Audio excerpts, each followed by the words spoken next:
Hello everyone. This video is going to address ethos, pathos, and logos as it relates to rhetoric and argumentation. So what is ethos, pathos, and logos? Ultimately, ethos, pathos, and logos are Greek terms that stand for modes of persuasion or argumentation and are used as appeals to audiences as a means of persuasion. Keep in mind that these are primarily used for persuasion, but they can also be used for argumentative purposes also. There is a difference between persuasion and argument, in which persuasion is about convincing the audience or reader or listener, versus argument, where it's not necessarily trying to convince a reader or a listener, but rather to either lessen the tension of opposition or to strengthen the beliefs about the topic that is being argued. In a way, ethos, pathos, and logos used for argumentation is more of a rhetorical approach that is designed to argue as effectively as possible in order to make their claims. Ultimately, these appeals are used or coined by Aristotle, and you'll find that a lot of people use these approaches when it comes to argumentation. They are not always used in all kinds of arguments, but in everyday real-world scenarios, we often rely on these for effective approaches. So why use ethos, pathos, and logos? Well, we have to learn how a strong argument is crafted. And when we understand the ways in which these elements are used with an argument or for persuasive purposes, it gives us a deeper understanding about the choices that the author makes in their argument to begin with. That is similarly important from an analysis perspective, which is what you all will be doing as far as your argument analysis is concerned. One of the choices or rhetorical moves, as we say, is to utilize ethos, pathos, and logos. And it's important to understand how they're being used within an argument that's being presented by an author or a speaker, because it allows us to determine the quality of their argument. And say, on the same token, we can say the validity of the information that's being presented.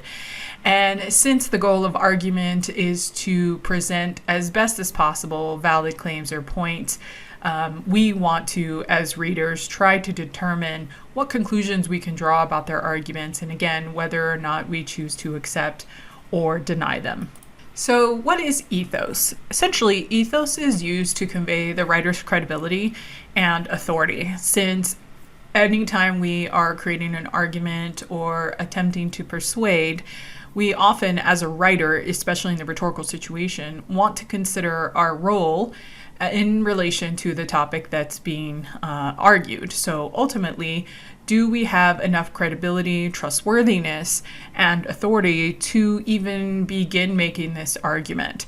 So does it mean that if you don't have those things, you can't make the argument? Not necessarily. So for example, if you don't necessarily have an expertise in the health and medical field, does that mean you can't make an argument about those items? Not necessarily, as I said, but what you would have to do in order to establish a sort of authority or credibility is to rely on other elements. So for example, you can rely on credible sources in order to establish authority, which is credible sources here. What do we determine as credible? That would be something that you, as the person who's evaluating the information, needs to determine based off the topic, based on the claims that are being made, what would be considered a credible source, okay?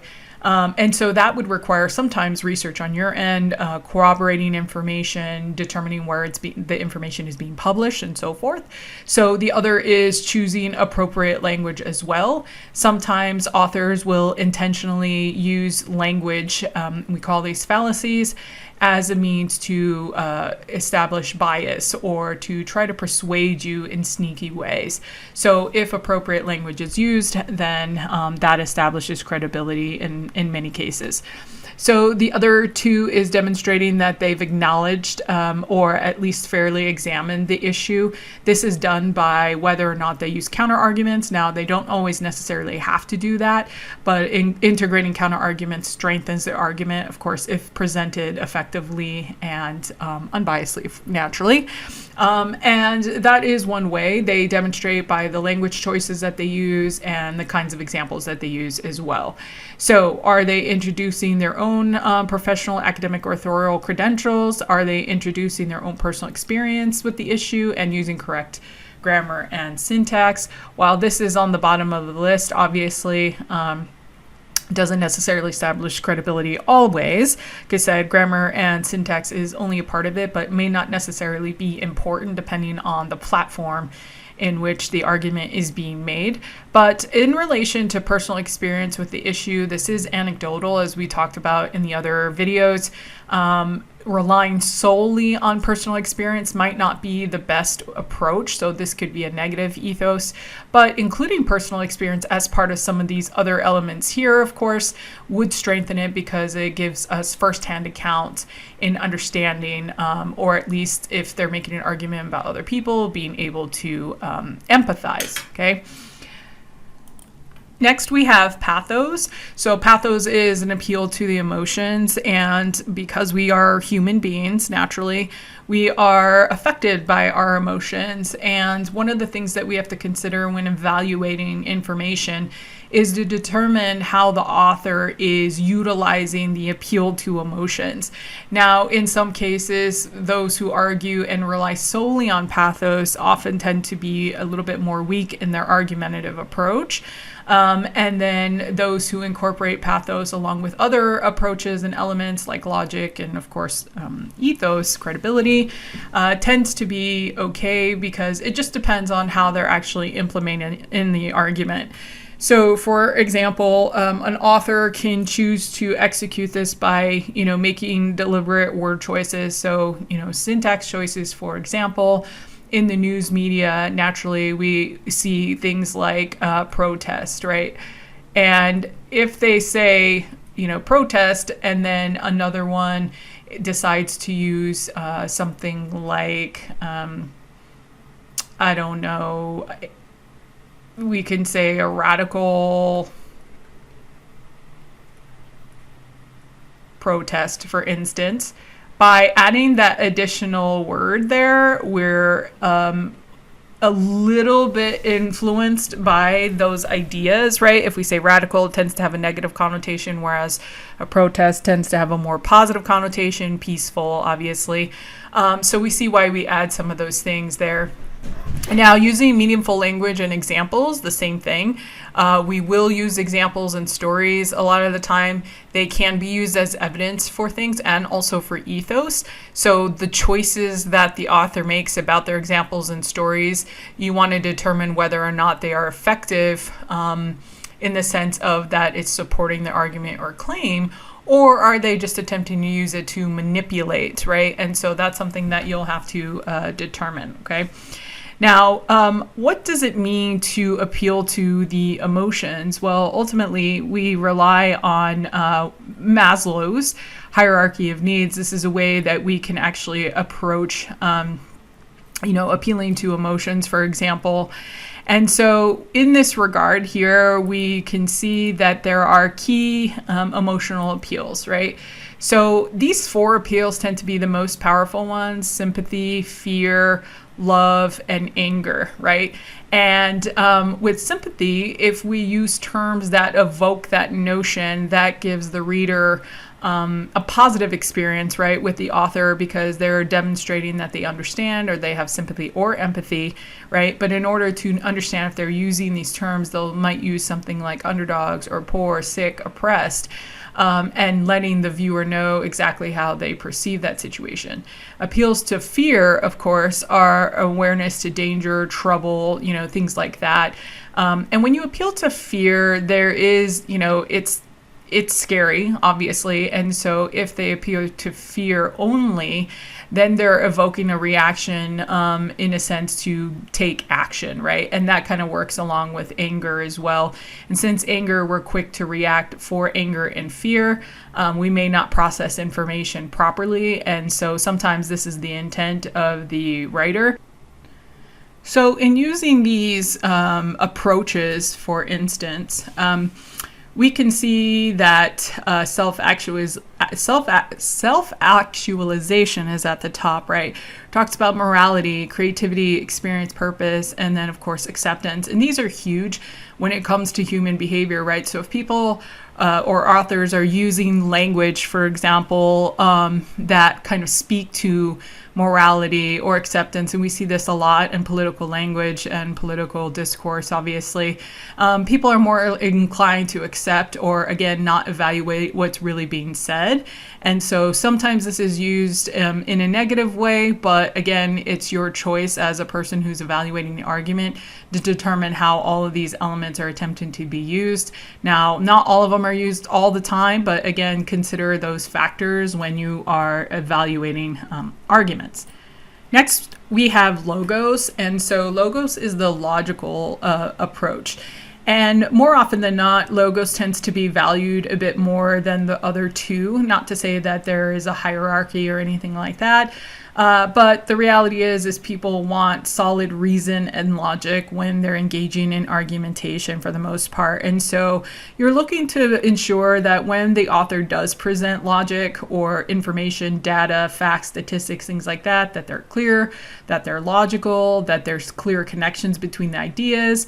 And of course, facts and statistics, like I said, that doesn't necessarily mean that it's the be-all, end-all for that matter, but the reality is with facts and statistics, we tend to get a little bit more, I guess, in a sense, strong support for arguments and claims that are made. Now, that isn't to say that this is 100% foolproof, of course, because we would still have to evaluate facts and statistics to determine that they are logical and reasonable, and also look for what we call logical fallacies in this regard, okay?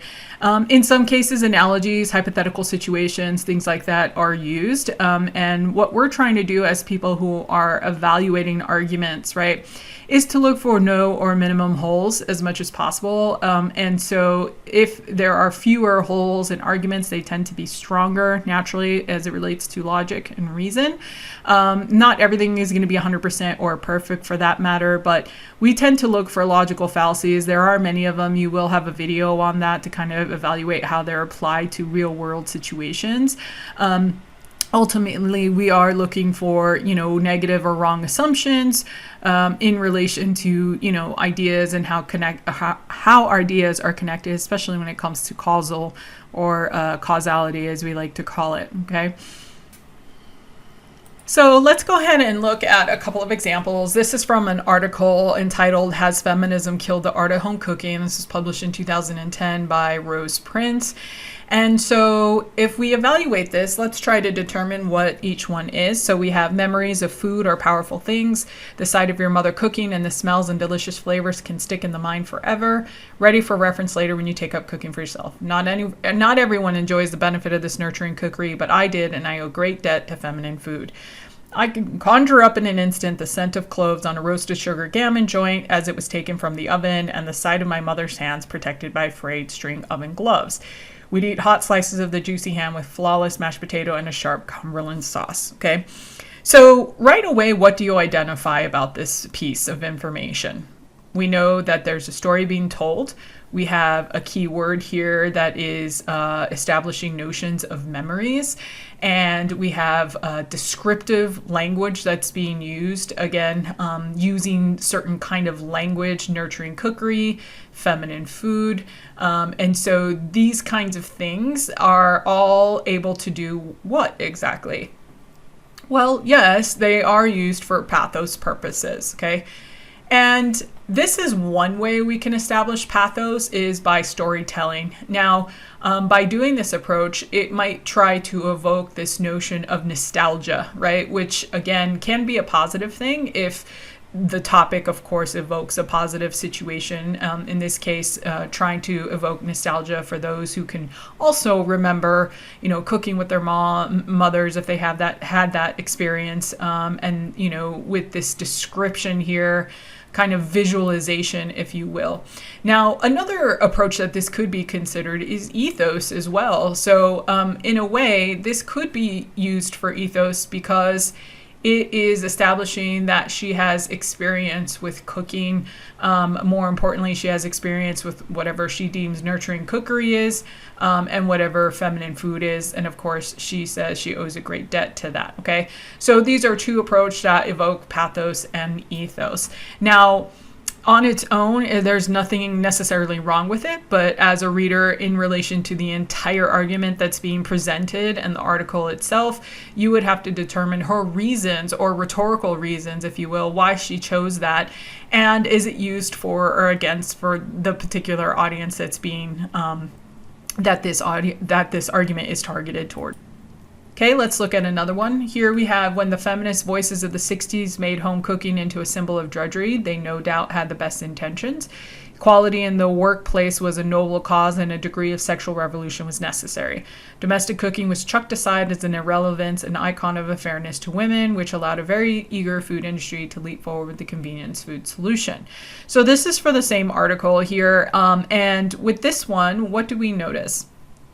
Well, first, we have the feminist voices here, okay? And this is her establishing her understanding of what feminism was during this particular time. Now, if we were evaluating it, you would have to determine whether or not this is a fair representation of what feminism was during that time. But nevertheless, we're identifying this is her way of trying to establish ethos, because it's showing us her understanding, right, of the feminism and what she interprets that might be within the 60s time period. And so, of course, she gives us another keyword: equality in the workplace was a noble cause, and a degree for sexual revolution was necessary. Again, her empathizing and attempts to show that she understands its purpose.